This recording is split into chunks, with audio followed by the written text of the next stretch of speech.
order. Kittitas County Public Hospital District Number 1. All right.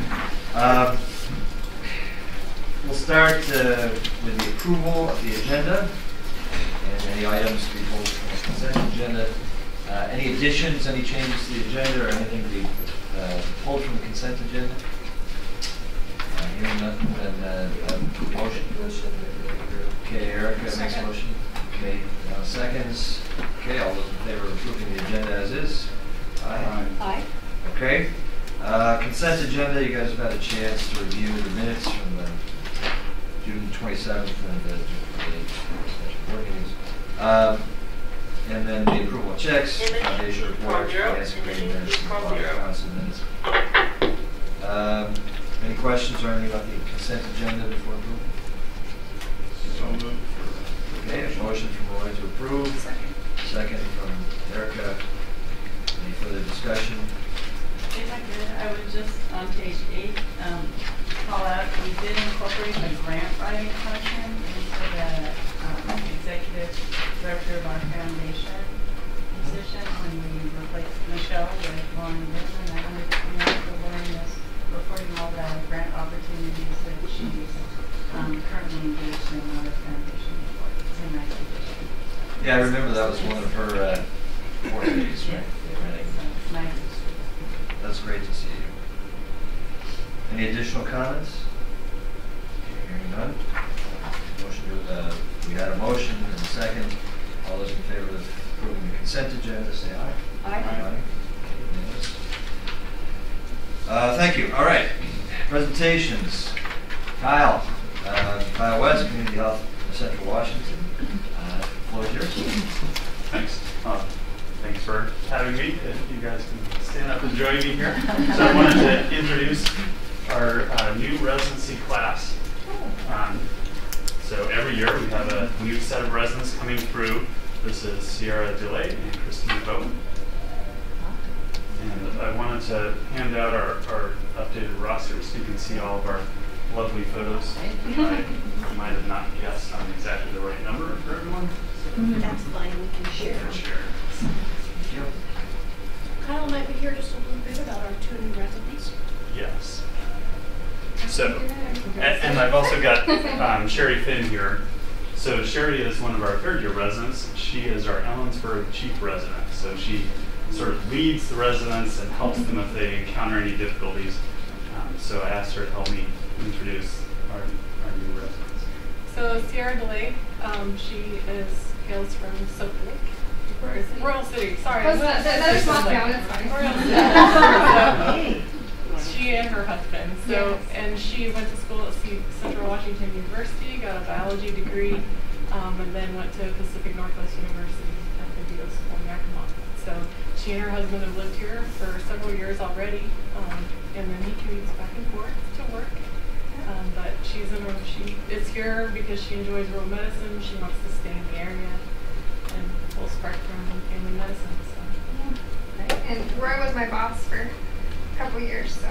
And now So he knows a little bit about me.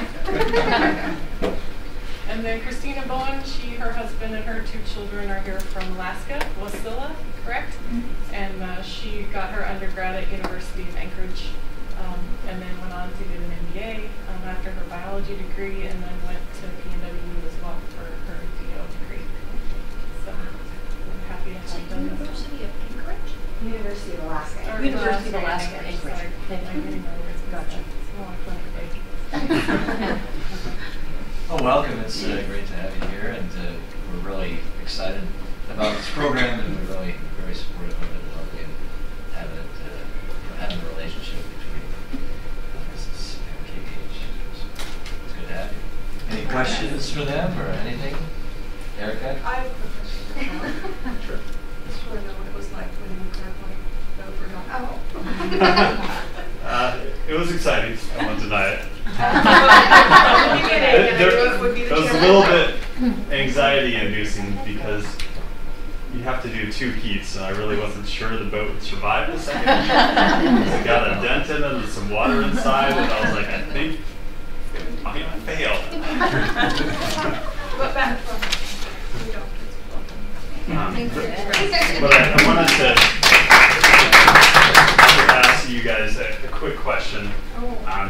because there are lots of options when you choose a medical school, lots of options when you choose a residency.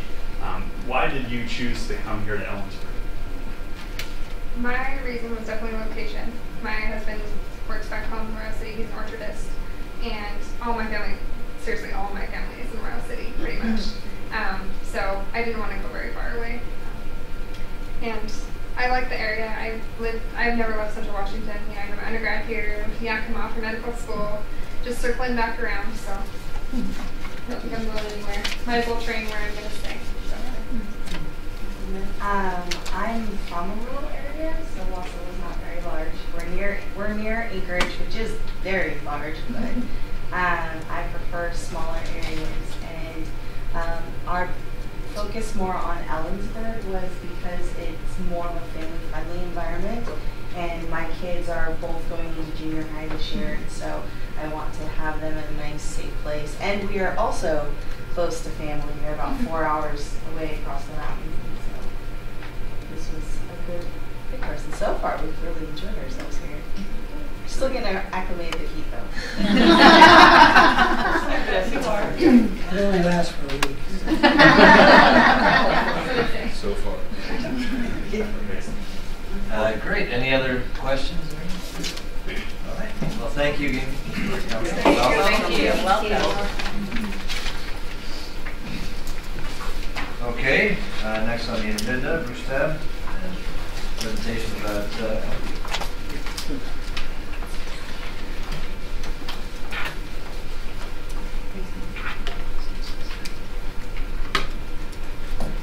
I'm starting to clear the room already.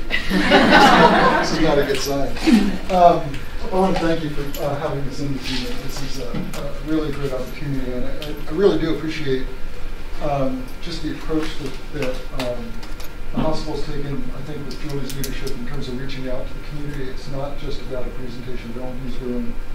Clearly, as we have communications in this, the hospital is seen as a community resource across a broad spectrum of activities. A simple one, I met with Larry Berger, and the hospital has helped bring in an individual who plays guitar, did a concert, I think, last fall, and is doing it again. I've been in this community for 30 years. Those are not typical kinds of things that the hospital has done to create a presence and really a sense of community. And I applaud and really do applaud that effort. So I wanted to just start with that. We are here to talk a little bit about Ellenview. Ellenview itself we are a private nonprofit. We've been in this community for, 55, 56 years now. And we'll go through some of the programs that we do tonight.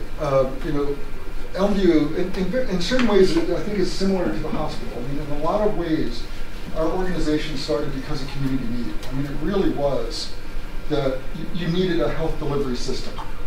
For Ellenview, we really began back as a result of the mandate to public education to provide an appropriate public education for kids with developmental disabilities or with disabilities.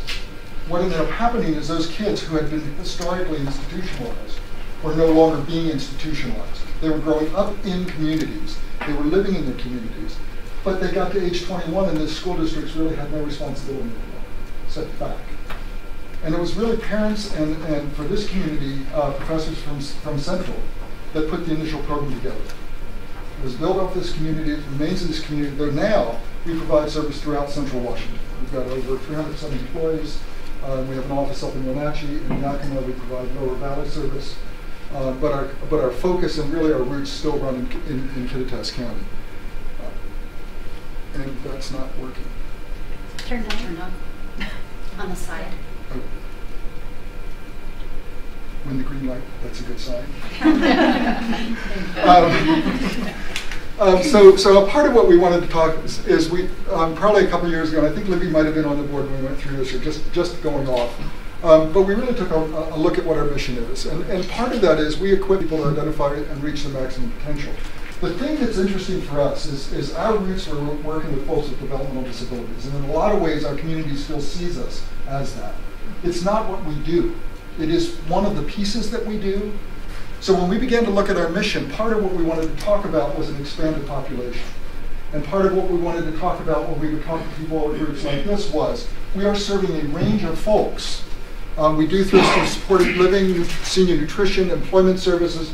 We have a respite program for folks for families in Yakima. We have a diversion house in Yakima, which keeps people out of institutions. But primarily, I thought we would want to focus on the programs that I think have most immediacy for KVH and for Elmview. Supportive housing really is a program. There's a couple things that it does. Supported living and supportive housing is really one of the wonderful things. Is it almost is what it says, right? So what we do is support people to be in their homes. It's simple until you get down to actually supporting people to be in their homes, right? But the range of services and supports that we provide then range from everything from med management to diet and nutrition to helping folks with meals to helping folks with ostomy bags to feeding. It's a range of physical need, physical support. It's a range of behavioral needs and behavioral supports. It ranges from 24 hours a day, 7 days a week, to people that don't even want us in their lives and basically toss us out of their apartment after about half an hour. It's driven by the individual need. It's not something that we make up. It's what that individual feels will work or in an assessment says will work. One of the areas that we do then within that supportive housing, it's a recent program for us, and I think it ultimately will be part of the conversation we may want to have with KVH. It's called Foundational Community Supports. That is a supportive housing. We can provide maintenance and monitoring, medication management. We can support people to develop skills, get out in the community, money management, help them find homes. It is for folks who are Medicaid eligible, over the age of 18. It is for people who are living in an institution, and an institution is a broad definition. It could be assisted living, it could be a rehab center. We got a referral today from somebody living in an adult family home in Wenatchee. These are people that when we've worked with with the Community Health Network and the A-Team, that are part of that population, that are your high utilizers and high cost folks.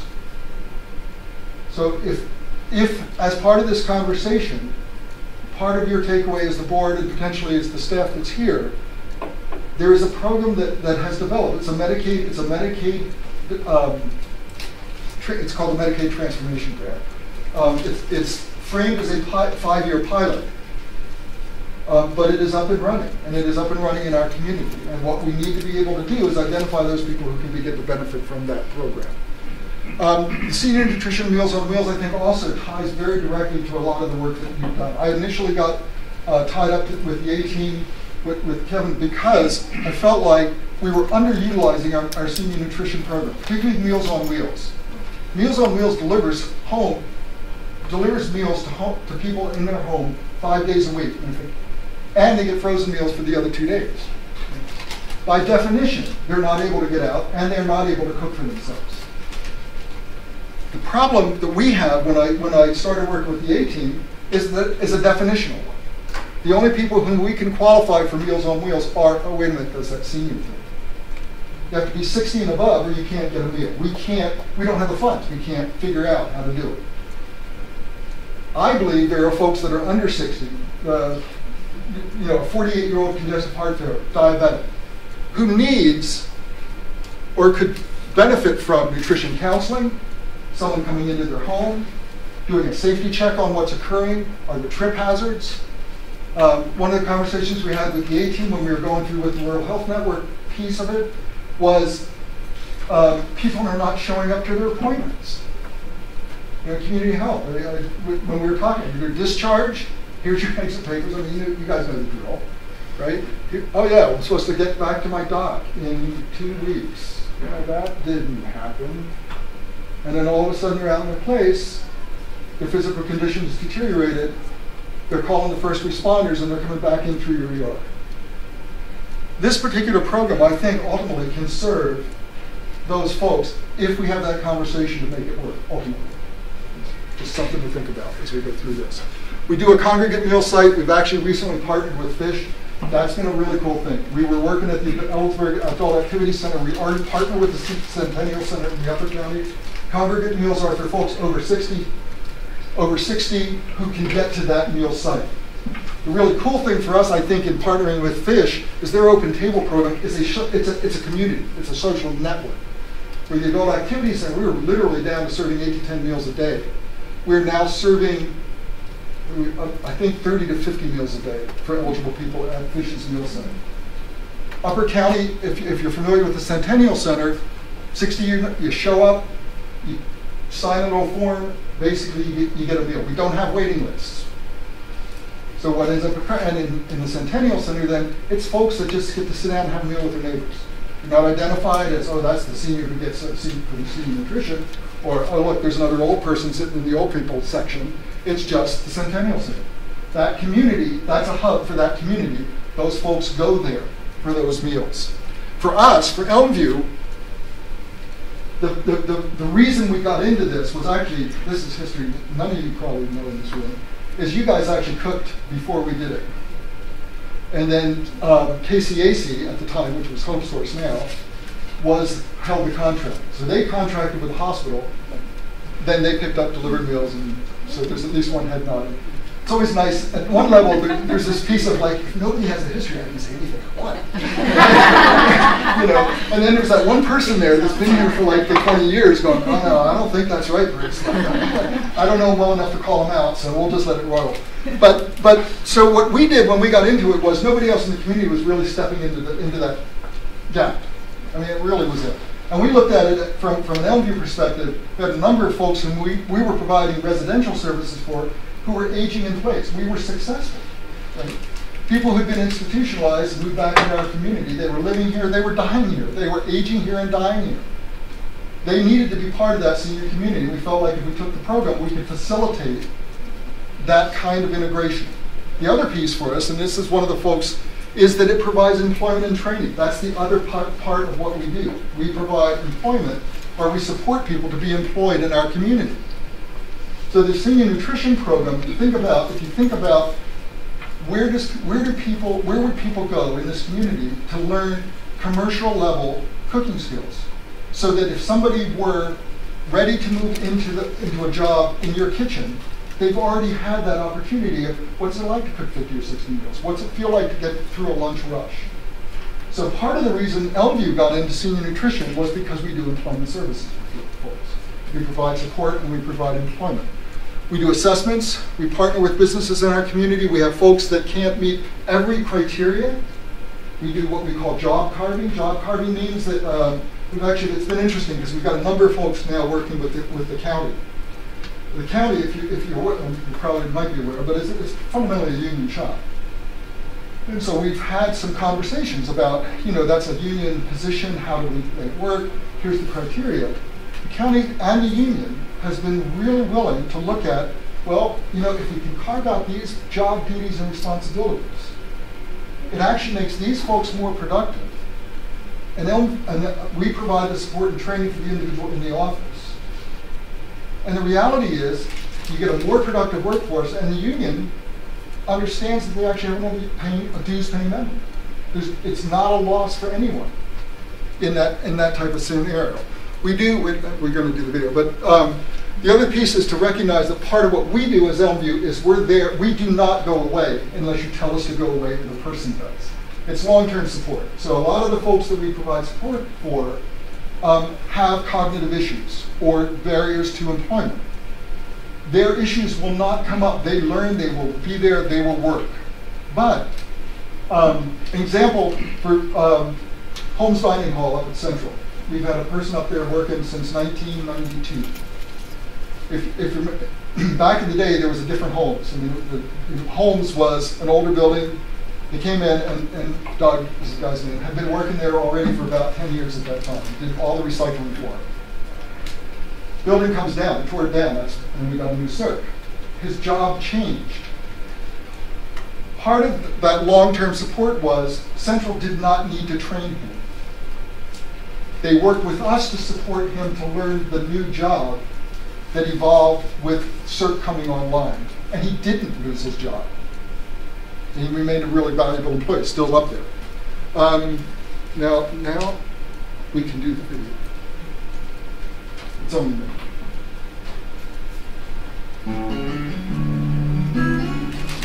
As a business owner, I have to look at things financially in the end. And I have to make sure there's a return on investment. I don't have the luxury of hiring people because it's the so-called right thing to do. And so having Mark just proves to us, and hopefully to the community, that it works. It makes sense. It's good for your business. It's good for your community. It's good for your soul. I don't know what more to say. I had an employer tell me once that what they get from the person that they employed is by far more what that person gets. The way their staff has learned and grown by having the diversity of somebody with a disability on their work staff. Believe it or not, there are people that you would think that are totally capable of doing a job that aren't. And then you might look at somebody like Eric and think, wow, this is going to be a project. But he's been as easy or easier than most of the employees we've had. He always comes in and smile and states. He's always excited about what work he has to do. I mean, he puts a smile on my face every time he comes in, so that's great. He put in a lot of hours. He's not a lot of people stay after do that work, but he was always like. They don't think in terms of how much people can do.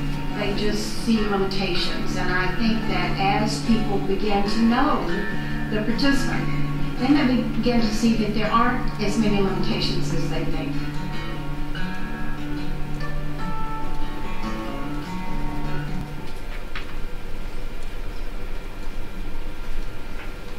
And this is just an idea of the number of folks that are employers with whom we're working. And it's been a huge piece for us. I mean, for folks that have known Elmview, I mean, we still do our recycling, but for years we ran crews. It was stuff that we controlled, people would be janitors. We ran lawn stuff. I mean, and really about a year and a half ago, we took a look at that and said, you know, we're asking people to work who are part of our program and defining what they can do because of what we need them to do. And we're also restricting what they can earn and where they could be in this community. So we literally shut down that entire piece of it and have supported folks. Now, some of these are long-term employers. Some of these are employers. Iron Horse, we're just actually starting up tomorrow? The 6th, and we have one employee working there. And we've got 2 more in the pipeline. Gerald's has been a supporter for a long time. Fitters has a long, we had somebody retire from Fitters, but it had been so successful that they then moved to employ someone else. So that's, actually for those of you who know me, that was remarkable. It was. And I didn't even talk baseball with you. I did talk St. Louis Cardinals. Okay, any questions? Bruce? Live at Elmview, does anyone live there on the facility? No, we actually, the only property we own right now is the respite house that we own in Yakima, primarily because it is respite, so families bring their son or daughter to us for a week or 2. But fundamentally, the people that are in our supportive housing program, we help them to find housing.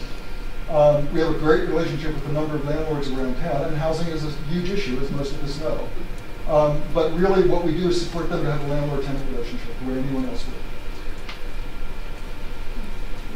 I'd like to shift gears on you if I could. We have an interest, the commission adopted a 3-year strategic plan and new mission, vision, values. I'd like to know if there would be an opportunity for us to come to present in your other capacity with City Council about what the plans of the hospital district. You might be interested to know, Julie, that he approached me before the Oh, meeting, yeah. you know, asking for something like that. No, it's all good. It's just, again, I mean, I'm not always that subtle in terms of that. I've had conversations certainly with Roy. Didn't have the opportunity to have it with other board members, but I think it would be a really, really positive step for this community. Absolutely. You know, and particularly if there were a framework, I think that would be helpful. In my mind, I don't even necessarily care that there was a specific framework or a specific outcome. other than I think it's incredibly positive for our communities to see electeds having those conversations about things that impact.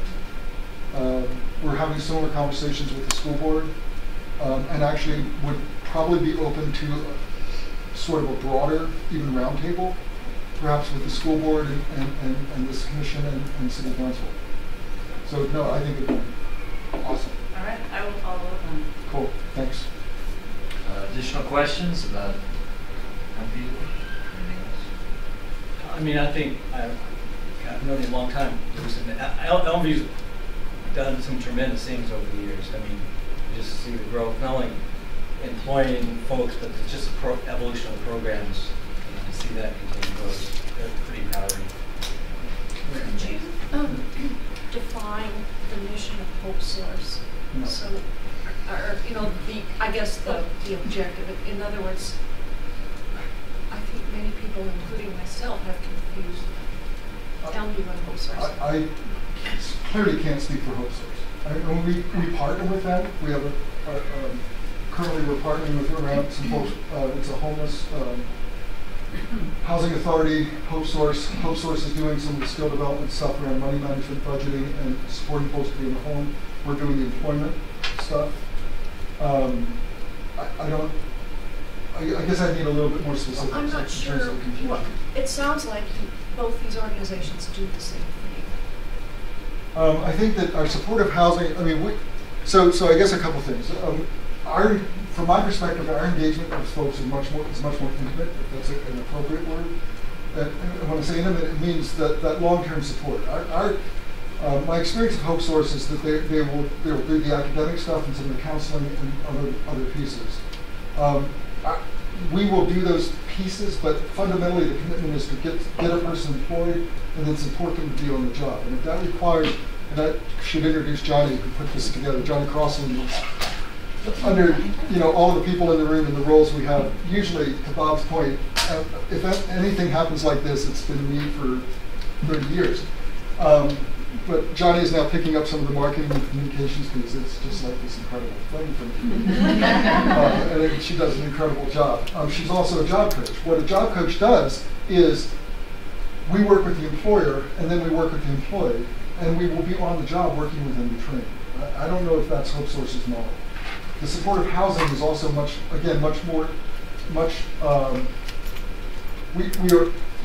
it's that piece. It could be 24/7 or it could be 2 hours a day, but we are in people's homes working with them to make it successful.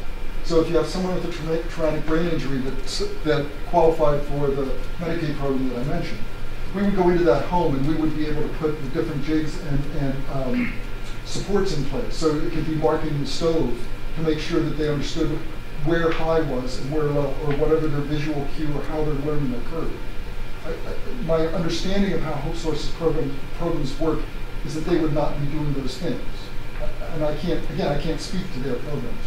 Maybe you'd like them to come by and present. Well, yeah, because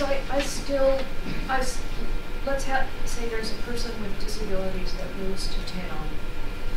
Would I say go to Hope Source? Would I say go to Elmview? Well, again, I'm not quite clear.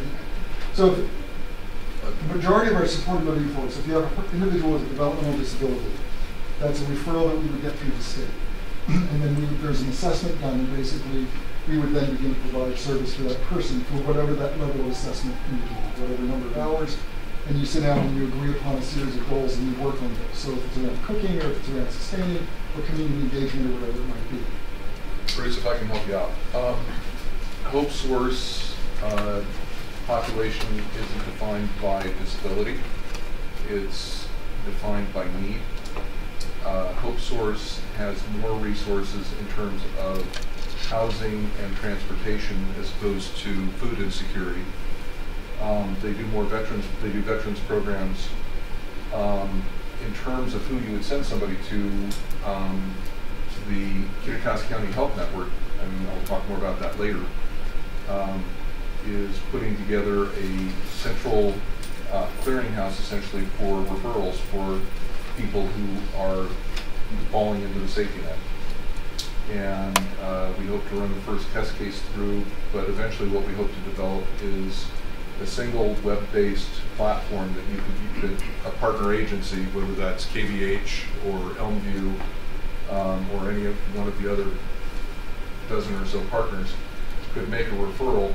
It would go in, the needs would be assessed, and then we would look at, this is somebody that isn't able to cook for themselves, we need to get Elmview involved. They're facing housing insecurity, we need to have Hope Source involved, and basically service that so that you don't have to figure out who does what, we do that. Maybe to just build on that just quickly, because I know you've got an agenda. So if I were to kind of take what Kevin just indicated, if somebody could go through Hope Source and find an apartment, but then for whatever reason they're going to blow out of that apartment. They're not paying rent, they're not able to sustain themselves, they're not able to shop for themselves. Those are the kinds of supports we do well. It's what we've done historically, it's what we feel like we can serve. And that, when it's intimate, that was what I was implying. That fundamentally, you're in the home, you're working in that individual's apartment or house. You know, and again, it could be that hour, it could be whatever that need might be. I don't believe that the model that Hope Source uses is that in-home service or support. Okay. One of the things that's so exciting about what you do at Elmview, I think, and this, this may be stating the obvious for everybody here, but you're maximizing the potential of the people you serve. There's a benefit to the community, there's a benefit to the businesses, obviously a benefit to the person who you're helping. So it's sort of a win-win all the way around. But it's really good to have an organization who can facilitate that. So that's really great work you're doing. Appreciate it. It's inspiring to see that there's a need. How long ago? 50? 50 years ago. The need was identified and the program is still very strong. Right. Can you tell me the current gap for serving clients for employment and housing? Are you able to serve them 100% now, or is? Well, so the employment piece, in our transition, we served about 80 people under one contract. That was the focus. Some of those folks are of retirement age, and so they're doing those sorts of activities. We're at a point now where I think of the people that transitioned out of of our janitorial custodial, there are only four people that have not found employment at 35. The housing piece is more just, we could just cast our foot, this is putting on my city hat. What I know is we have at least a 0.8% vacancy rate, and we're at an average of about $1,147 for an apartment, $1,500 for a 3-bedroom house.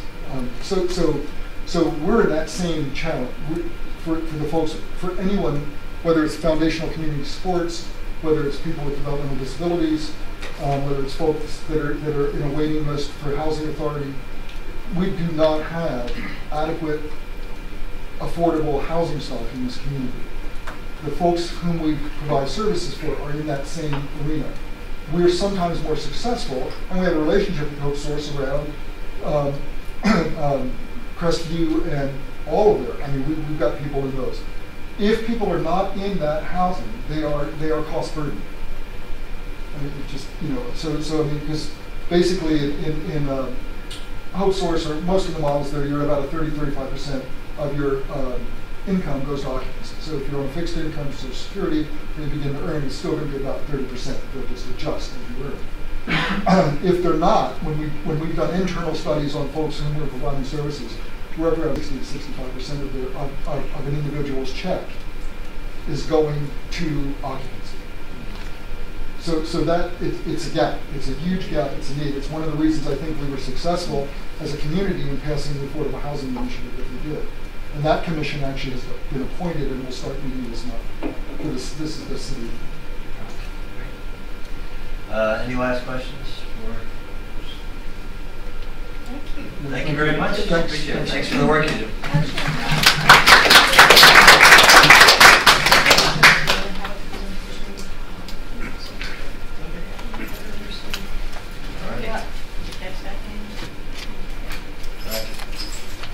Okay, now it's time for public comment and announcements. If there's anyone who would like to make a public comment, please keep your comment to about 2 minutes.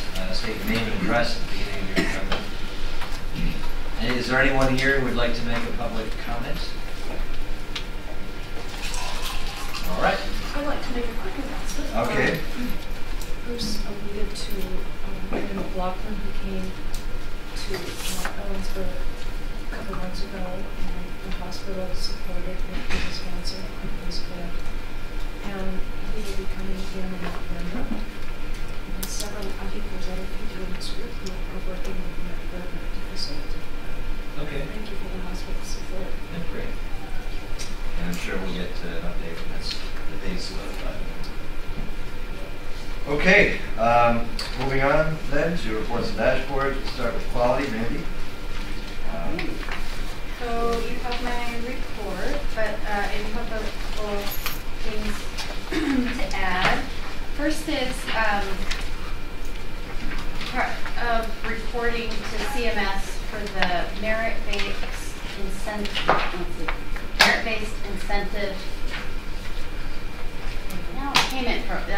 payment system, which is really for Medicare Part B billing services and is typically in the ambulatory setting, although it does apply to some things in the hospital. We have submitted the last few years, and they have made some changes to the program, but we submitted for 2017, and we recently were notified that we thought we would get no payment adjustment, but we did get a increased payment adjustment for most of our providers of 0.62%, I believe is what it is.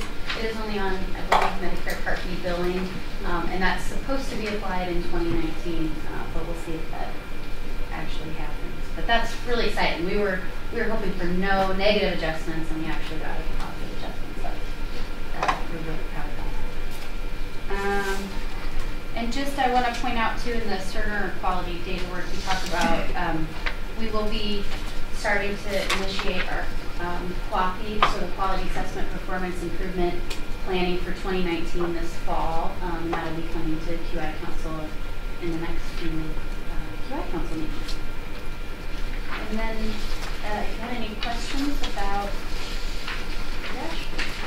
Yeah, so regarding the coffee, which you mentioned, at the meetings in, let me make sure I have this right, October and December, right? We're going to be focusing on QAPI, sort of opening that up, talking about the QI Council itself, and membership on the council, talking about the dashboard and sort of the kind of metrics that we think are most valuable. So we're going to have a lot of really good conversations in the fall and before the end of the year about that stuff. And we'll, of course, bring any of that to the full board.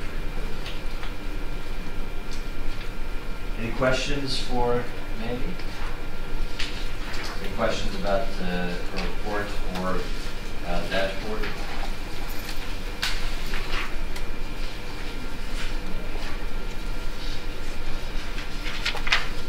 So these proposed measures you have on the dashboard, is that coming online? I don't have an update yet. I think so if we start on page 1, you'll see like on the right-hand side there, the P-Med reassessment. That's not a proposed one, but we had we're having a gap because of the transition with Cerner. Just found out today that one of their canned reports, they validated the data and that's going to work. So you should be seeing that data refreshing. If you flip to the back side, the Surgical Site Infection Task Force measure, they are starting to monitor. So they've selected pre and post-operative temperatures of patients, temperature monitoring. That's really important to prevent infection. And so they're working on how they're collecting that data and aggregating it. And so you should see that coming up. The days to referral in the clinics, Amy Diaz is working on building that report out of Cerner right now, and so it's getting closer. She is getting closer. And then meaningful use and MIPS, we've just, part of that MIPS data does come out of Cerner. We pull those measures, and we've been having discussions and meetings. Dr. Martin's been included with that, and Carrie. The first part of that has been, again, validating the data. Some of it is things like what provider relationship are they using to decide which providers get assigned to that patient in that measure. So do you use admitting provider, attending provider, consulting? What are some of the other? We're just primary care provider. Working on this yesterday. Physician office clinic. Yeah, so we're getting closer. to having, we don't want to just start measuring something that's not truly demonstrating how we're doing. So we're getting closer to having the data, at least something we can look at to say where should we, what should we request to bring forward or improve upon. So we're getting closer. And everyone here may know the vast amounts of data that they collect and the measuring all the time. So one of the things that we're going to do later this year is to sort of think about what of that would be most informative for the board to hear about, and we'll certainly get you guys involved in that. Eric? Yeah, I actually, earlier when I was looking at the lab and imaging with patient satisfaction, if it wasn't for being percentile rated, I would just think that I don't particularly like doing either of those things, so I probably associate that with maybe not really super great, but since it is percentile rank and we are low, do we get any sort of feedback with the survey data on what we could be doing to improve that experience or to improve patient satisfaction? I think we talked about this at the last QI Council, but we do get quite a few comments, and surprisingly most of the comments are very positive, and they're also referring to their provider a lot of times, so they may not be recognizing they're having a visit in the lab, or so we'll see these great comments, and then you look at what the actual number of patients that are giving us, you know, this is looking at top box, a 9 or a 10. We're not that far off, and most of the people are saying, oh, you're an 8 or you're a 7, which isn't bad. It's just, it's less good than other facilities. So percentile rank is bad. Some things we saw in the comments in particular that we are working on are results, getting timely results. Can you think, Rhonda? What? Phones. Answering the phones, yeah. And just coordination of services when you look at the individual metrics. So those departments have selected particular metrics that they're working on and activities they're doing to try and improve their percentile. Well, that's encouraging because those sorts of things seem very achievable. So yeah, hopefully we'll have better experiences. But I'm glad that there's that comment section so we can get first what's thank you. So can I speak to the process just for a second on Bob? You kind of it's going to come as a surprise to the senior leadership team, because part of what Mandy and I talked about doing is we want to connect the dots between how performance is being evaluated, the business plan and the strategy, and quality. So we plan later on in the year to actually assemble the entire leadership team and have work groups led by their senior leader to, as they go through these metrics for 2019, we make sure we're connecting all the dots. That the work we're doing in quality is supporting the quality of work we're doing in strategy. And then senior leaders and I know that that's what they're going to be evaluated on, and that's going to be the importance of the goals and objectives that they set for the coming year. So it should be a busy day. And we have already started. In fact, many of the admin team have already been working with their directors to be thinking forward moving through the end of this year about where we need to adjust from last year. All this is to say there's a lot of exciting stuff going on. So stay tuned. Any additional questions? Any questions from Mandy? Okay, thank you. Next up, CEO. Yeah, I only have one thing to add, because most of what gets us current is going to be covered under the business plan. But Deborah Barney Castle is retiring, and her last day is August 2nd. So she came to work for us on July 20th, 1978. So she's been here 40 years and 6 days. So, she started as a billing clerk, making $5 an hour back in 1978. She transitioned to temporary business office manager in 1984, And then she was the data processing supervisor back when we called it data processing back in 1984. And she was patient accounting was added to her duties in 1985. By 1991, she was the MIS director, and in 2006, she moved into the director of government cycle position.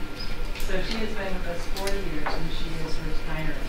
So anything else I need to tell you? No, she is, you can tell from her history that she's done a lot.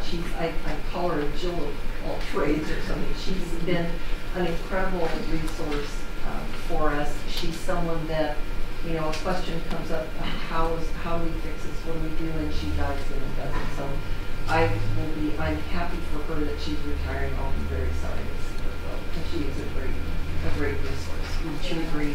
Yeah. She's just someone you can throw her, okay, we want you to do this now, and she does it. And she does a great job. She does, and she is a yes person. The answer is yes. We'll figure it out. So, yeah, she's been great. I just wanted to comment on the refurbishing of Dr. Wells' space. Ron very graciously let me do a walk-through tour of that space. Oh my. Tuesday. Yeah, this was after the finance committee. The wallpaper in the reception area. Fantastic. So it scratches. But the conclusion I drew was that the space is quite wonderful. So there's a lot of space there, and it could accommodate at least 2 practitioners. Thank you, Ron, for that walkthrough. And he promised me that I get to do it again as soon as it's ready. Before and after. You want to help scrape wallpaper? I should have taken photographs if you've not seen it. You know, that is a really good idea. We do need before and after. Yeah, that's a particular suit. So for the museum, So you mentioned one of the things about the Medical Arts Center, including this healing art elements. There are a lot of, on campus, there's a committee that deals with public art projects. So there are people on campus who might be able to give you some suggestions. And I can put you in touch with them. Also, Greg Schlanger, who's chair of the art department at Central, he succeeded me as chair of the art department. He lives across the street from me. He's a great resource. Yeah, he's on that committee. We're really excited. Yeah. Julie, I would like to be on record just stating that if you call it the Big Mac project again, I won't mind. That actually made me literally LOL go to the back end. The one I'm trying to be disciplined. That was clever. Any questions about the CEO report before we move on to the business? Thank you for tuning in. Getting rave reviews. And they're busy. Yeah, I think it's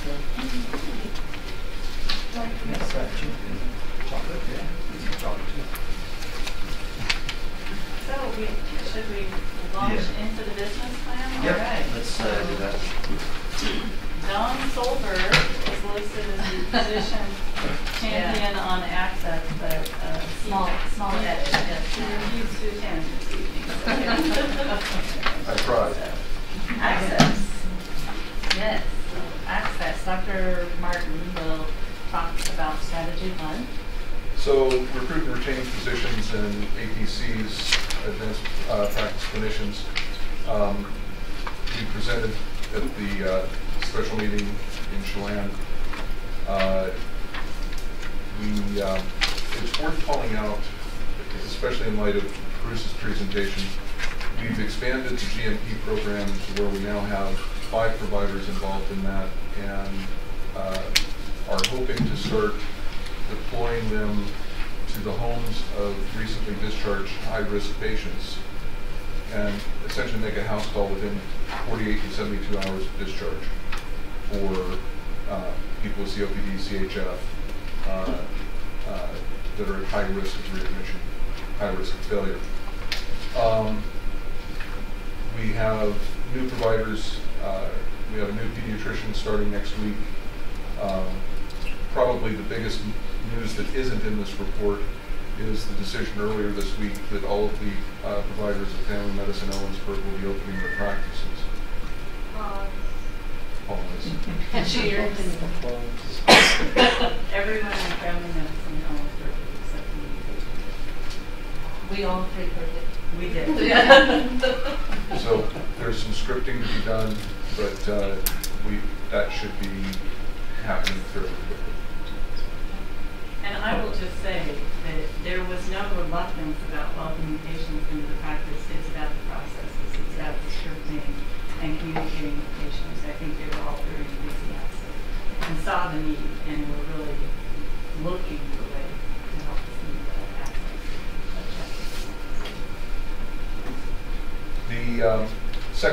The deliverable that we have around strategy 1 is the provider compensation committee. That remains a work in progress.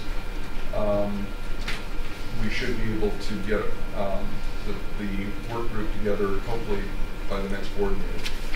And there's going to be some foundational work that goes into that. But it's interesting because every provider in the organization that heard about it has volunteered to go on it. And it's going to be more a case of limiting membership than encouraging participation. I wonder why they're so eager. Well, there's doubtless an element of enlightened self-interest. Yeah, right. But, do you want to do patient portal? Yes, that's on strategy 2. I'll do patient portal. So strategy 2 is around design care models and processes to meet patient needs. And I hit 3 bullet points in the summary of this. But one item I wanted to highlight, and that was to Dr. Martin's point, is that we did implement the patient portal. It has been activated. And we have noticed already over 100 hospital patients have signed up, and over 450 clinic patients have signed up. And so this is astounding compared to where we were with our patient portals prior to this. And we've also discovered some new functionalities of being able to send out some forms through the portal, new patient forms. And so since we're accepting new patients everywhere, we will be able to then sign them up for the portal and then send them to that patient portal for the patient to sign in.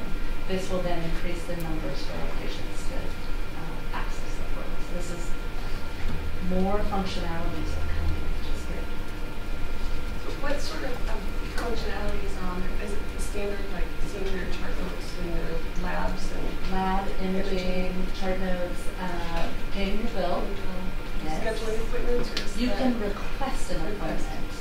So that's probably the only interesting piece because the patient really wants to be able to schedule. So we haven't figured out exactly how to break that code, but hopefully. That's really exciting. It's really nice that everyone's across the fingers would come past. So. Yes. I used it and I thought it was very user-friendly and exactly good. And you can also ask a question and request a refill prescription as well. I haven't been seeing quite some time. I imagine I'm in the system. I'd be able to access it somehow if somebody. It would just need your email address, and then that email address would get the invite for the patient portal. And then the items that populate the patient portal, is that all encounters post February 12th? So correct. Like legacy only data certain is not. right. Okay. Well, that's really exciting. And then, so that's all I had for strategy 2. Did you guys have any questions? Yeah, a question on the second box to the right, the MOB, is that the... So this is to review that work. But it's the work that was done a couple years ago. We wanted to honor that work and make sure we pulled what made sense forward. We had a great conversation with family medicine providers on Monday to just let them know we are honoring that. There's work that will reevaluate, does this make sense for the new space? Does it not make sense? There's a meeting next week, maybe the week after, with a design team. And we talked about how there would be a design team and a deciding team, and that they would be part of that design team in terms of being able to lay out some thoughts around the design, but still understanding the scope, and that there will be another factor involved, another team involved to make the final decision. They were all okay with that. Okay. And Bob, I just want to acknowledge you had indicated that you would come back on that decision team. So you'll Love to. I already sent you an invite. So thank you for accepting. Okay, additional questions before we move to strategy?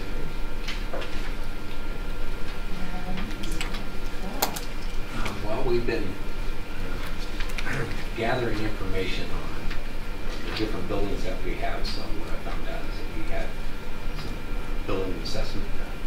And so we brought all that into a planning tool so that the design team and the design team can look at all these different documents, the floor plans and the building condition index, all of that, and start to make some educated decisions about what's the best use of these buildings. So there's been some background work done on that. So in family medicine, if they move up to MAC, it's like, okay, what do we do with that space? When anyone else goes out, what do we do with that space? So trying to bring together all the information we need to start making decisions and all of that. So I think you've explained this to me a couple of different times, but just so I have everything set. What is the timeline for the MAC moving forward? So for the August board meeting, Carrie Barr and Michelle are going to work on timeline and communication plans presented to you. In the meantime, Carrie Barr has put together sort of a big picture of how we're going to use the time between now and when the DSHS comes out. So if you want to cover all my notes. Yes, you so this all started last week. We met Julie, Dr. Martin, Ron, and I. And first step, choosing the architect. We had a couple different names that we bounced around. That has been chosen. So going forth with KDF. And then we have some highlighted items, particularly around communication. And this is where Michelle and I will really look at, I think the verbiage was a robust communication plan. That Julie really wants to make sure everybody knows what's happening and what the clear timeline is and how we're moving forward. And again, what we're honoring from work that we've previously done. And then we're going to bring together on August 9th, we're going to bring together the design team to just discuss those, like I had mentioned, just kind of some of the expectations, what are we expecting to have in this space, what are some thoughts around this space, bring that to the deciding team. Then your regular stuff, develop the budget, square footage and design, then review the final proposal with the design team, and then once the design team makes any adjustments to that, it goes again back. So it's this little bit of a catch-all system between that deciding team or the design team and the deciding team, so that we're really paying attention to each other. Can I ask a question about the selection of KDF? Did we have other bids or other? Did we do a call for RHP? So in recent years, we've worked with NAP, we've worked with Blue Room, and we've worked with KDF, and we really selected from them. And then Ron was familiar with one other firm from Yakima that's done a lot of medical work. Those are the four that we can say have done this size of work on medical office buildings in the area. And KDF rose to the top because of availability and resources that they could bring. They're also looking at this stuff in Upper County right now. So we did interview another one we've worked recently with. In fact, we have Mike in the MOB right now from NAC working on the women's health suite. But through those relationships, we just decided KDF was the right firm.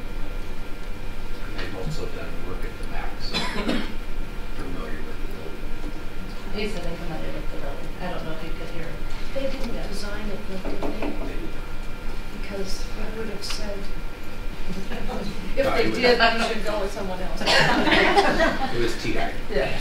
Anyway, the final process, the, again, regular bid process and such will go forth, and then hoping by end of, in the November board meeting, having that final approval in the front of the board. So design has to go to the Department of Health, functional plan needs to be approved. I've pushed on Ron to get a moving backward date from December 31st that we have a go-ahead plan, and he's carefully avoided nodding his head whenever I say, can we get started on January 1? So the SHS will be out, we have access to that space, so we'll continue the design. But that's a short time frame to get that size project approved as a real help and expected from the So in August, the August board meeting, the idea was we'd have a timeline about, for the rest of the process. Right. Okay. I guess we wait. Are they building a university? Is that they're building on it? I think they're having no. I thought that was Fish and Wildlife. There's one building at low cost, like maybe from the Rainbow. They described it as being a little bit down from. It's down on University Way on the Okay, western I edge. cross my fingers and get excited each time I see progress on that. Yes. So I'll keep on doing it. That's a good location. I think it is just adjacent to the Fish and Wildlife. I don't think they're all going to be going into that one building. I understand that. We wandered over there. Michelle and I wandered over there the other day with Bree and bumped into the GSHS employees. So he gave us a tour of the entire place and talked about the plan. So yeah, I think you're right. That is. Any additional questions about strategy 3? Okay. Strategy 4. Yes, I'm strategy 4, promote a culture where first thing patients come first. So our two areas we're working on are the patient satisfaction data, which we go through each quarter. We just received through the end of June. And I did notice just that one of Jeff's initiatives on MedSurg has moved the mark and we've done better.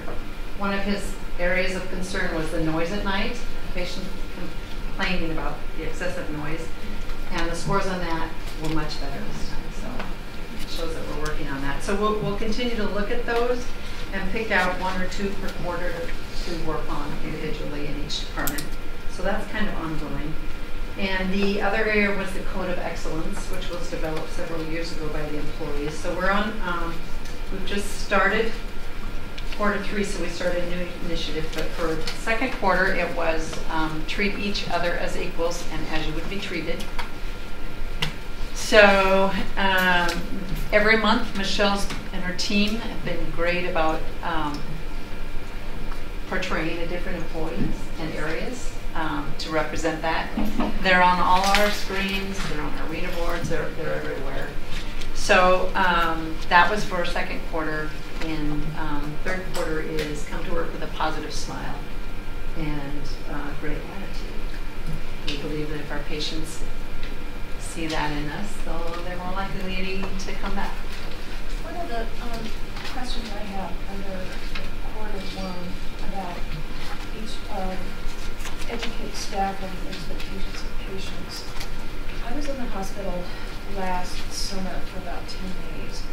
And one of the things that really frustrated me was there's in the early morning, they come in and do check my medications, my vital statistics, they drew blood or whatever. And there were about 5 separate processes, and each time they'd wake me up. And then half an hour, I'd just get back to sleep, and half an hour later, someone else would come in and do the next thing. And I would like to see us concentrate on developing a process whereby those things all happen at once, where the care team coordinates.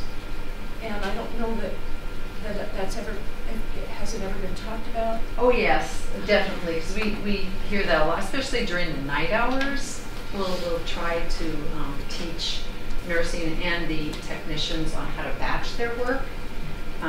But on the same time, we don't want to be at a place where we might miss something to just someone sleeping. So it's a fine balance, Yeah, but we do teach to that and try to group things, especially after hours when it's normal sleeping time. Good. But yes, we can possibly work on that as well. Thank you. Yeah. I just want to call out Vicki in particular and Amy Krogstad. A few weeks ago, I had the opportunity to be a patient here and had outpatient surgery, had a wonderful experience. And the thing that really was at once inspiring and humbling was the question that I was asked as I was being taken back to the operating room, which was, where do you work? so I qualify as a secret shopper in my hospital. You need to raise your profile. I need to spend more time in SOP, clearly. So Bob, as the board sponsor, do you have anything to add? No, I think so I had two comments. One was I did look at the Code of Excellence. I like it. I mean, it's great. The packet that came out to my staff looks good. And then I had an opportunity to do the patient survey a few days ago. Yeah, quick. A few it's days clear. ago? Yeah. Nice. The provider survey. Was it from HealthStream or Patient Prestige? satisfaction survey. Anyway, 10 questions. Excited. Yeah. Good. That's good. Right? And it's quick, easy, didn't take up a lot of my time, easy to read, and so I think I like that. If it's not as intense. Yeah. No, it was just on email. But actually, it was a text message I got. From was your visit in July? Yeah. That's Prescaney then, and one of the beautiful things about transitioning to Prescaney is that data file is being sent daily now. And so there was a little gap when they started because Prescaney is transitioning a bunch of clients, so they weren't ready to receive files, but now a file is going every day, so those surveys should be more timely for patients. Well, to be honest, I didn't respond to the first two on the third one. All right. Once I responded, it made it long. Thank you for doing that.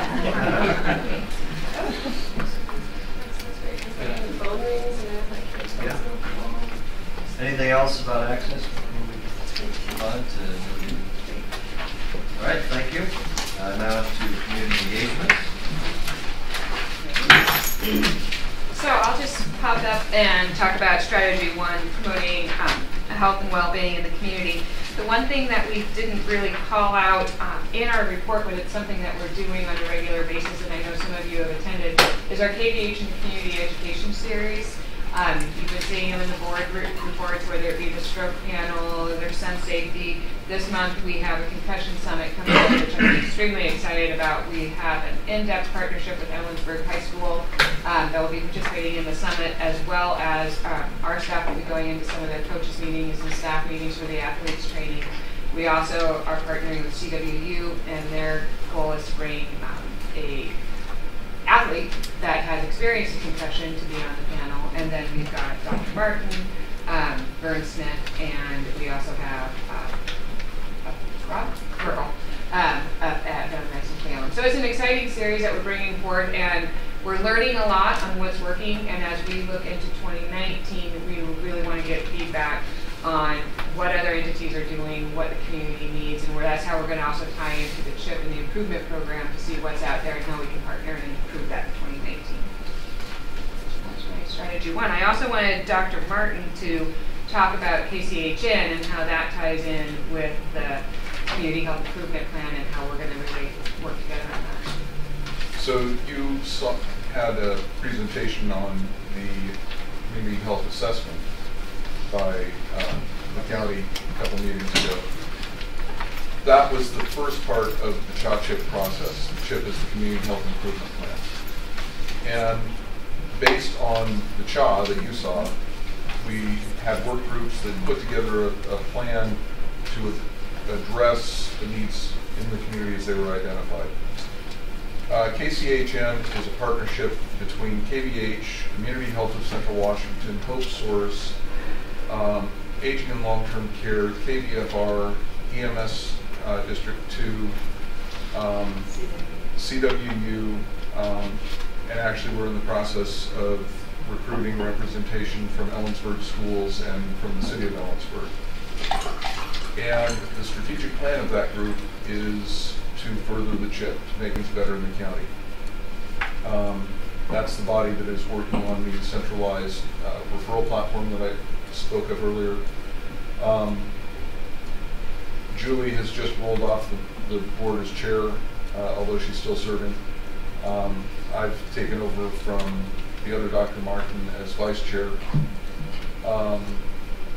And it's been a fascinating process, and through it, I think, well, two things. One, as you heard Bruce say, there's pretty clear recognition that we're working with the community and that we're leading the effort. Two, it's been a very, very humbling process. I'm using that word a lot tonight. But when you look at what the needs are in the county, you very quickly get past the illusion that any one agency or entity is going to make a difference alone. And in terms of partnership, without, that's going to be key, and our involvement is going to be key. I'm next on strategy 2. Okay. So I described it in the report there about Patient Family Advisory Council, and just to give an update, the steering committee has met and started to develop some structure around that, and in fact have some ideas about how we can leverage this with maybe a patient family liaison. I don't know if you want to. Yeah. So actually, Mandy and Michelle and I were having a coffee meeting the other day, and I wanted to bring the board along in some thinking about creating a position that we're calling the Patient Experience Liaison. And this is a position that would report directly to me. And as we met with the steering committee for the PFAC, or the Patient Family Advisory Group, and then also with communication, we had this conversation about there's a lot of very complicated things that we do, and there's a lot of footnotes and excuses that we make for how much friction there is on the clinical side of what we do. There's a lot of places where we interface with the patient where there are no excuses. It is a retail experience. It's answering the phone, it's scheduling the appointment. There's no reason we can't do that as well as anybody else out there. And as we talked about it, we feel like the clinical piece of it, we've done a really good job of training and standardizing and measuring. The patient-facing piece, the retail piece, we didn't feel very good about at all. And we need to standardize it, we need to script it, we need to train to it, we need to maintain it, and we need to hold people accountable for it. How we answer the phone, how we schedule a patient, how we follow up with the patient. How the patient portal, what do patients want from the patient portal? What is their expectation? And we feel like this should be someone's job. And they should go to clinics, have a week-long experience in family medicine, Ellisburg, training our staff on exactly how to answer the phone and do these things. And right now we don't have a standard for that in the clinics or in the hospital. And so creating this position, Libby is reorganizing the revenue cycle folks. And so through attrition, we will be bringing together some leadership positions under a revenue cycle director. So I believe we're going to be able to create this position and it will be budget neutral. And as I said, it will report to me. Eventually, in addition to doing all the training, I think they could be very effective on quality counsel, running the patient family advisory group, and then also managing the HCAHPS and patient satisfaction data. So really rolling that, there's no excuse for not doing those interactions with Nordstrom's or Amazon or anyone else. What sort of background does such a person have? Well, we all have someone in mind. I think we all have this, upright person that, cracks down the knuckles with a ruler kind of image. So yeah, none. We went with Mrs. Doubtfire. Yeah, we talked about, So we kicked that around a little bit. It's about adult education, but it's about being able to train and manage personnel and manage performance and help our clinic managers do that and bring that along. So we immediately started talking about exactly what he says. So maybe you could sell the benefit of it too, like impart that service body and brings for lack of better. They have to bring authority. Yeah. Yes, to this. Then you will answer. You will do this way every time. So it's interesting because it's fluffy stuff, but it's not. When it comes to doing it reliably, consistently, and with compassion, you still have to have that accountability piece. So it is a really interesting role. And do you look to healthcare to find Well, that's why I something like asked. that, or is it? And I don't think Julie Andrews is available. I think you don't look to healthcare. Remind me the title of this position, so when you Patient experience liaison. You made that one up.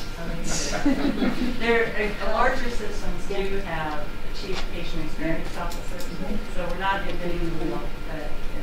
I'm really excited about it, and as we talked about it, there was a lot of enthusiasm for. Right now, it's a lot of what Carrie does, but she can't. She doesn't interface with the lab folks that are answering the phone in the lab or back in SOP. We need someone standardizing and again measuring it against the expectations of the patient constantly. I like the idea of having a specialist who's devoted to that. I think that stands to yield high results. So the answer is yes. So there, patient experience specialist has. Okay. And I think that would advance the culture change in the various clinics, that sort of fall back on the way we've always done it. And we want higher quality. still having trouble wrapping my mind around this. I mean, is philosophically or otherwise? Well, I don't know. I mean, is this someone who has a business background? Is it someone who is involved in sort of leadership talk? Is it someone who's hospitalized a lot? I mean, what are we talking about? Customer service. Customer service. Leadership. Yes. Well, I immediately went to retail. Somebody who had, and I don't know that's where we'll land. I think we had a discussion about the value of having someone with some kind of clinical background as well. But again, we're not looking to duplicate the hospital experience. We have demanding customers out there, and there are places that provide really good service to them without making excuses about why they can't get back to them and how busy they are. Unless Schwab. Right. They're very always yes-oriented. running. Yeah. So we don't know the answer to your question, but if you have any sort of thought.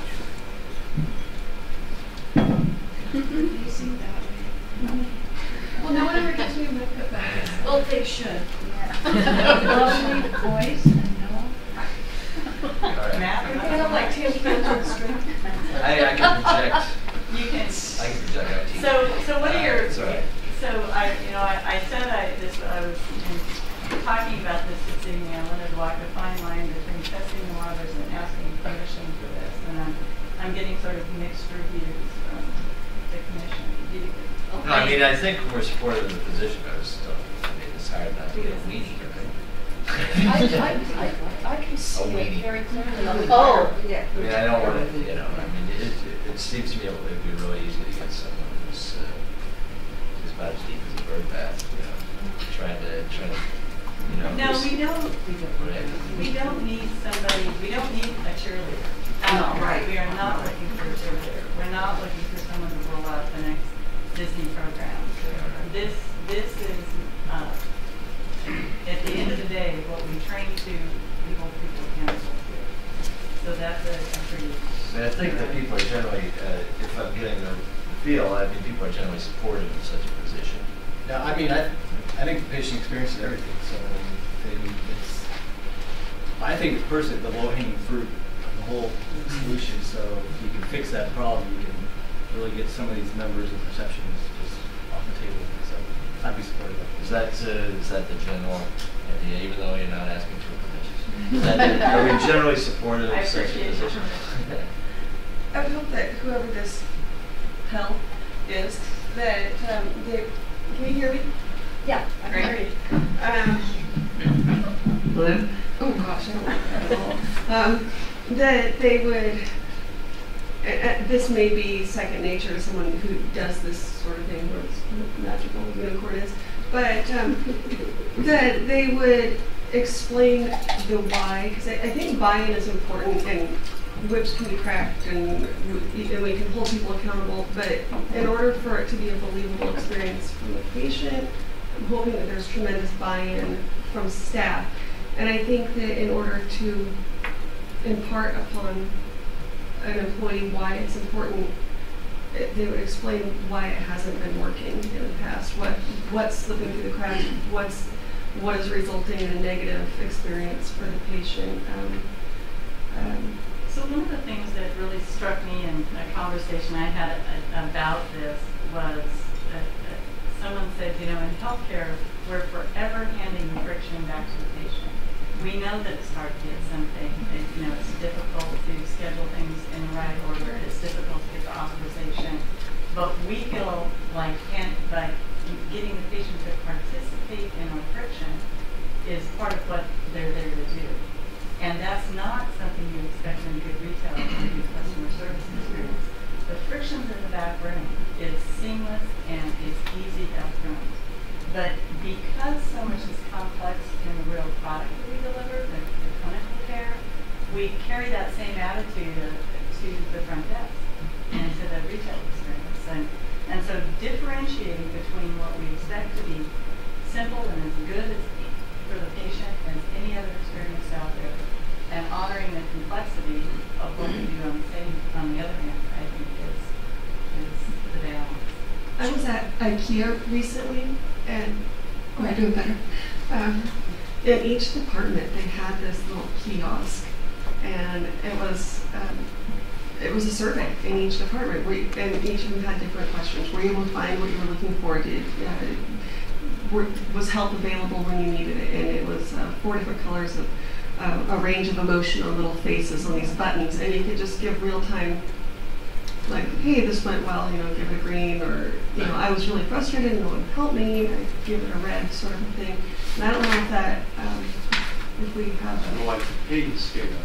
Yeah. Pain, emotional pain for experience, or happiness, and I don't know if that's also a resource we might be able to get some data on how people are feeling in the moment. I mean, I like the idea, and I don't want to give one away, but I don't want someone from IKEA telling nurses how to do the job. That's what I worry about. No, I think it's really important to tie back to the strategic plan. When you look at the mission, the kernel in that mission is patient experience, and then the core values around respect, quality, service. Really, the key to all of that is the patient experience. So I think, you know, trying to find somebody who can speak to those areas in trying to convey to the staff the importance of this. I mean, we want to live our mission and our core values, and here's somebody who can come in and help facilitate the staff in doing that. It's going to be different in each department, so you do need somebody who's got some insight, perhaps somebody with a background in psychology, or I think about this a little bit more, but I think that the important point is we want to live the strategic plan, and that is the culture of what's being developed. Are you envisioning this person to work in both the hospital and with hospital patient satisfaction and clinics? Yes. Yes. We want a standardized experience, just like we have one source for your clinical data. We want one experience. How will that scripting be determined? Will that be internal, or will it help bring it in with them? I think you have to ask the patient. So I forget who said it the other day, but KVH Family Medicine Ellisburg, I can help you.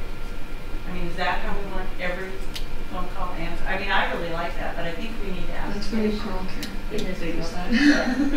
that Pearl Care script.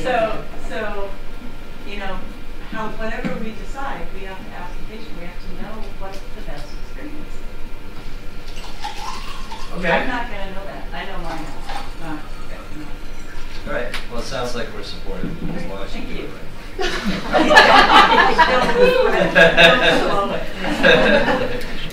Matt, thank you. It was a learning experience for yourself. I can tell you. Respect, okay? No pressure. All right. Second time is better report than me. Yeah. So, and that's, it really ties in with PFAC though, and the work with patient family engagement. Other organizations having a patient family liaison as part of their PFAC, reporting to the board and having that.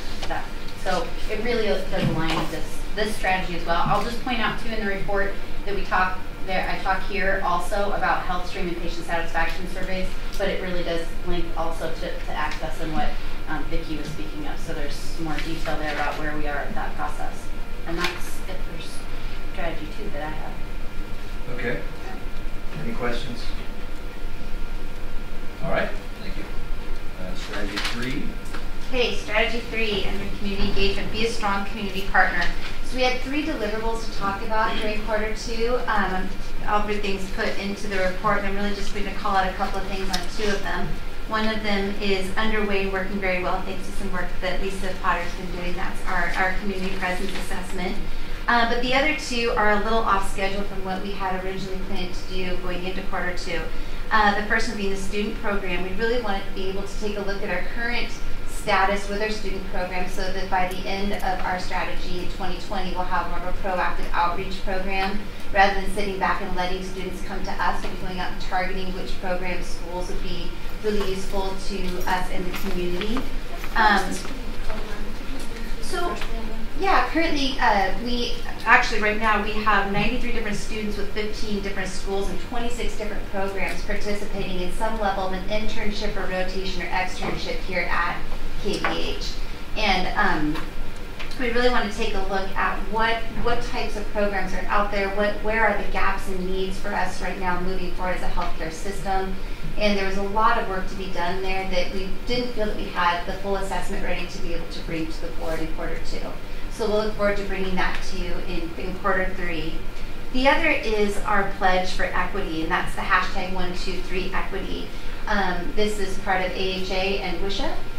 KVH is part of a national and statewide initiative to be able to bring equity and equality to healthcare, there was a survey that was to be put out that we'd be reporting out on our participation in quarter 2. WSHA decided to hold off on sending out that survey to all of our committed, to all the committed different organizations participating in it because AHA sent out a very similar survey for a different purpose, and they didn't want to inundate organizations with survey after survey. So instead, to show some movement forward, they were able to create a collaborative, which KVH will be partnering and participating in, that will help pledged organizations figure out how to collect the appropriate data, what resources, tools, networking would be needed and available for us to be able to help to meet our pledge.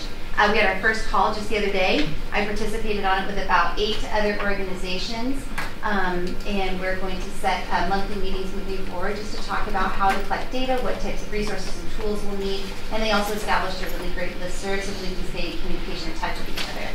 Through that initiative phone call, found out that there are some organizations that are very far into diversity and helping out with equity and equality, Seattle Children's, Multicare, a couple others that are about 5 years into this, and there are a few others such as us that are kind of brand new and taking their first steps. So it's... Right. Any questions about strategy 3 specifically? I really appreciate the verbal data that follows the chart. It's very nicely done. All really hard on that. I was just thinking particularly this one. So Erica, as the board sponsor, do you have anything to add about community engagement before we move forward?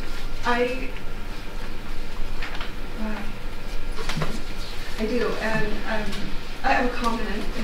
It goes back to the patient experience, and I'm really glad that we are addressing this because this has been a tough one for me to wrap my mind around in a meaningful way. That we can say we want to improve patient experience. We can say that we know that that's when the rubber meets the road is to convince patients that we are worthy of their patronage.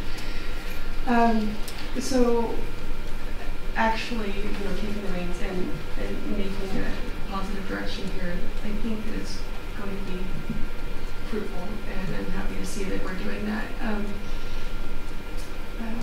Also, did you speak to the assessment in the other than mentioning the assessment, our reach and the presence? Can you mention that? Certainly, yeah. So we really wanted to take a look at where is KVH participating in different segments of the community at either an employee, a leadership, or executive level. Lisa was able to come up with a really neat tool that you actually have in your packet to take a look at. It's looking at different segments throughout the community. Where are we participating? We're going to deploy that to our department directors first during our regularly scheduled department director meeting next week. From there, we're going to then take it to our admin team, deploy it there as well. And then from that meeting, this is part of what Erica and I spoke a little bit about in the email. Will we be able to then take it and deploy it out into our entire employee population to be able to see, do we have a great presence in schools? Do we have a greater presence in faith-based organizations? Do we have a presence in recreation and outdoor activities? Where are we immersed into the community?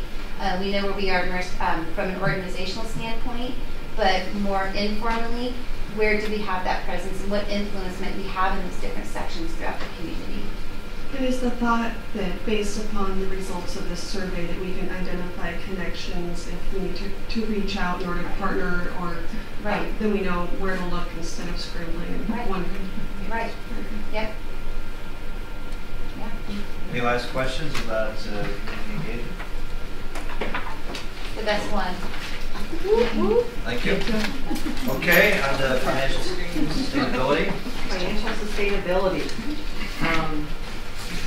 For the first strategy, maintain positive operating margin and strong cash reserves. We didn't actually have a deliverable for first or second quarter. However, we're doing some work behind the scenes to actually help support maintaining a positive operating margin and cash reserves. We are, once we've gone through Cerner, and I think you know, as you saw the budget, really put a lot of emphasis on Cerner implementation at the beginning of the year. We're shifting our resources now to start focusing on benchmarking and cost reduction. We know we beefed up staff for the first part of the year in certain areas to assist with that implementation. We're now halfway through the year. We need to reevaluate and get back to our regular operating levels. It's taken a little bit, but I think for the month of June's financial statements by department, we're going to be able to redeploy our variance reporting, where we're asking folks to explain their variances so that we can understand if that's going to be an ongoing above budget expense, et cetera. Because we want to get back on track and do the management so that we can maintain a positive operating margin and strong cash reserves. Make sense? Okay. And then for strategy 2, this is the one that our team has spent most of the time on. Both Liana and Roy are the board sponsors, and although I am the sole administrative sponsor, I have a very strong partnership with a couple of staff members, Lisa Potter and Jason Adler under finance. They've been working a lot on developing this new evaluation process for new services.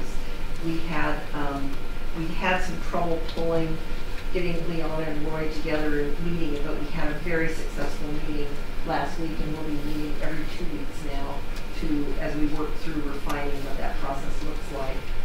Mandy, can you send us reminder emails on that, or Libby, can you have Mandy send us, because I wrote down in my calendar, but I'm going to need them. Okay, that's fine. And we also have Carrie. Carrie's involved with this as well. And a big reason for that is, as you know, Carrie's actually central often to the new programs that we're bringing forward. And I think it's very important that she be part of this process as well. So we've been working on that process, and I think next time we report out, we actually have a process flow map that they put together that's really helpful in explaining the process that we would want all new programs to go through for evaluation. Along the same lines, we are starting to work on developing a process for evaluating new programs that have been in place for 9 months. I think when we put our strategy, our business plan together, the commitment was that after 9 months of operations, we would review new programs to see how they are operating compared to what we initially thought. And we are in the process of starting to put together that. It will, obviously we'll go back and compare to the original pro forma, whatever was presented, but same team will be working on that. That's great. Yeah, so kind of excited about that. I did want to point out too, we've got in the fourth quarter, we've got identified grants and other funding sources.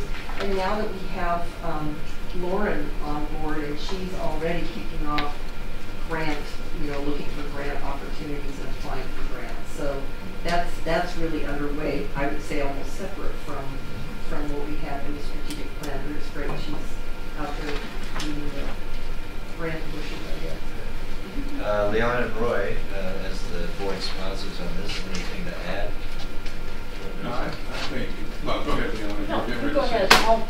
Well, I think Lisa and Jason did a great job of putting the process flow together, and we had a good discussion about that at the meeting last week, and I think it's taken a very good product and made it slightly better, and it should be a very useful tool. So I think at some point that probably should be shared with all the commissioners. Oh, we will. I'll bring the process flow. I think I'm glad you brought that up. That I think initially we talked about it being a tool and I think many people thought, well, that's going to be a spreadsheet that people fill out. The same thing for everything. And I think as Lisa and Jason worked together, and part of what led them to this conclusion is in the time they've been working, we've had a number of potential services pop up that they've had to run through and try to understand the best way to evaluate. You cannot look at everything the same. So it's really more a process and what are the key things you would look at. But it's not a Excel spreadsheet that you fill out for everything because things are enough different. Understanding the profitability of a pharmacy, for example, is a little different than understanding the profitability of wound care, I guess, as an example. So, but I'm happy to include that. Our discussion also was advantaged by having had this special board meeting at Chelan. We talked about potential new services and service lines. And I was having a little bit of trouble imagining how this might work. I understood the process, but then we took for example, remember at that meeting we talked about the idea of a rotating specialty clinic. May or may not happen, but we use that as a kind of representative example and walk through the various elements of the process and how we would apply them to the potential development of this clinic. So it was in the abstract, very useful, but what got down to the specifics, it was also very useful. So really appreciated Lisa, the work you and Jason did. Any questions about financial sustainability? I'm happy to see that there's the review, the 9-month review in the works, because we give our thumbs up on these programs and turn them loose.